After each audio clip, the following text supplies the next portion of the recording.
오늘 우리에게 주시는 하나님 말씀은 고린도전서 15장 57절과 58절 말씀입니다.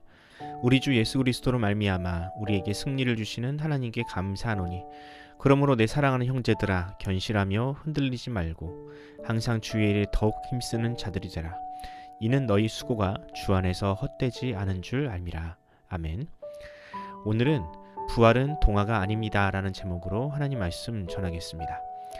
대중문화를 보면 그 시대 사람들이 품고 있는 욕망이나 또는 불만족이 무엇인지 알 수 있습니다. 그럼 현대인들의 심리를 가장 잘 담아내는 장르가 있다면 무엇일까? 저는 회귀물이라고 생각합니다. 드라마 재벌집 막내 아들의 진도준처럼 미래의 지식을 안고 과거로 돌아가 인생 2회차를 사는 이야기는 이제 시대를 상징하는 장르가 되어버렸죠. 그럼 왜 현대인들은 회귀물에 열광을 할까요?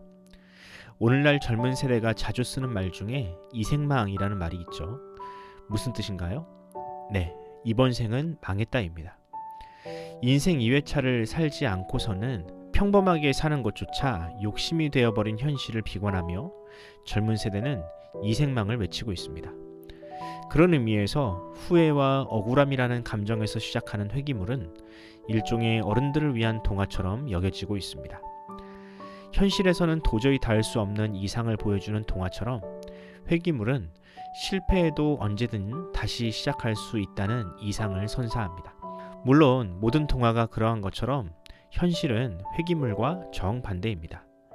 현실에는 리셋 버튼이 없으며 어제의 실패는 그림자처럼 우리를 따라다닙니다. 그럼 이런 절망감으로 가득 차 있는 사람들에게 교회는 과연 어떤 답을 줄 수 있을까요? 현실이라는 높은 벽 앞에서 좌절하고 있는 젊은이들과 현대인들에게 교회는 과연 희망을 줄 수 있을까요? 고린도전서 15장을 보면 고린도 교회 안에는 부활이 없다고 주장하는 사람들이 있었습니다. 이는 당시 로마가 정신적 기반으로 삼았던 헬라 철학 때문이었는데요. 헬라 철학, 특히 플라톤 철학은 영혼은 선하고 영원하지만 육체는 악하고 일시적이라고 가르쳤습니다. 영지주의자들이라 불리는 사람들은 이 철학을 기반으로 이 땅에서 지은 죄들은 모두 육신으로 지은 것들이니 사람이 죽어 영과 육이 분리되면 그 죄로부터 자유로울 수 있다고까지 주장했죠. 저는 이런 영과 육을 분리하는 이원론 역시 당시 헬라인들의 욕망을 반영하는 일종의 동화라고 생각합니다. 현대인들이 회귀물을 통해 대리만족을 느끼는 것처럼 헬라 철학 역시 죄인들을 위로하기 위해 이원론이라는 동화를 만든 것이죠. 이런 철학에 젖어있던 사람들에게 바울이 전하는 부활의 복음은 어떻게 들렸을까요? 물질 세계로부터 벗어나고 싶어하는 헬라인들에게 몸의 부활을 이야기하는 복음은 그야말로 저주처럼 들리지 않았을까요? 이런 이유로 사도 바울은 가는 곳마다 부활에 대한 논쟁을 해야 했습니다. 만약 이 부활의 복음을 포기하면 더 많은 사람들에게 환영받았겠지만 부활이야말로 바울이 전하는 복음의 핵심이었기에 바울은 타협하지 않고 목숨을 걸고 부활의 복음을 전했습니다. 그럼 바울은 부활을 믿지 않던 사람들에게 어떻게 복음을 전했을까요? 고린도전서를 보면 바울은 먼저 그리스도의 부활을 그 근거로 삼았습니다. 제가 15장 16절을 읽어드리겠습니다. 만일 죽은 자가 다시 살아나는 일이 없으면 그리스도도 다시 살아나신 일이 없었을 터이요. 바울은 부활의 첫 열매가 누구인지를 기억하라고 합니다. 만약 이원론의 주장처럼 몸의 부활이 저주의 산물이라면 하나님의 아들이신 예수께서 부활의 몸을 입으신 것이 가당키나 한 일이겠냐고 반문한 것입니다. 철학자들의 주장처럼 부활이 어리석은 일이라면 그리스도께서 부활의 몸을 입으시고 제자들 앞에 나타나셨을 리도 없고 애초에 사람의 몸으로 이 땅에 오지도 않으셨을 거라고 합니다.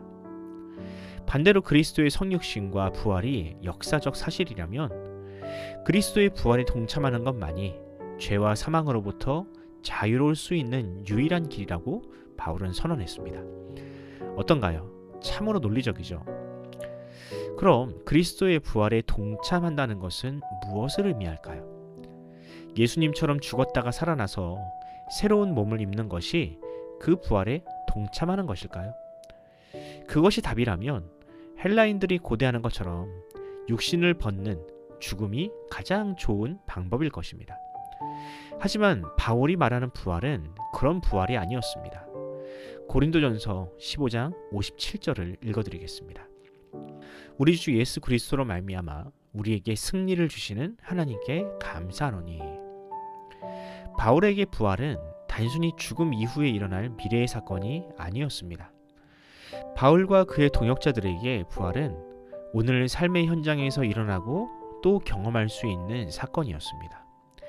매일의 삶에서 회개를 통해 죄와 욕심을 죽이고 하나님을 신뢰함으로 고난을 극복하는 것이야말로 부활이 실제한다는 결정적인 증거였습니다.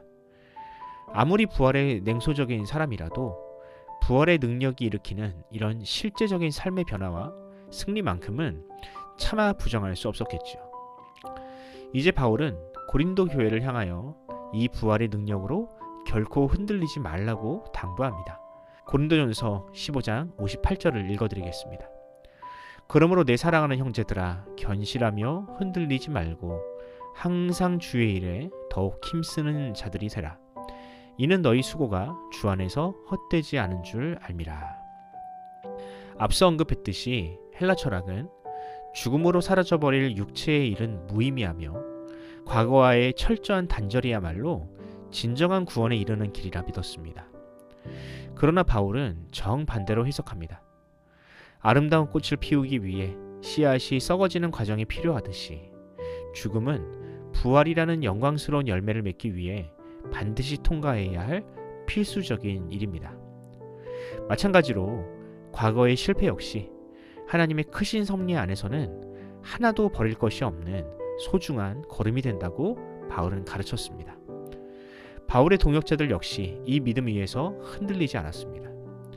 수많은 죽음의 위협이 몰아쳐올 때도 죽음이 결코 헛된 마침표가 아님을 분명히 확신했기에 마지막까지 당당함을 잃지 않을 수 있었습니다. 결국 이런 진실한 삶과 흔들림 없는 믿음은 부활에 냉소적이던 사람들의 마음을 열게 만들었습니다. 사랑하는 성도 여러분, 우리가 붙잡아야 할 부활은 바로 이것입니다. 부활은 단순히 죽은 이후에 천국으로 가는 보험이 아닙니다. 부활이라는 복음 안에는 죽음보다 더한 고난과 역경을 능히 이겨낼 수 있는 압도적인 능력이 담겨 있습니다. 오늘날 한국교회가 세상의 외면을 당하는 이유는 무엇일까요? 이 살아있는 부활의 능력을 상실했기 때문입니다.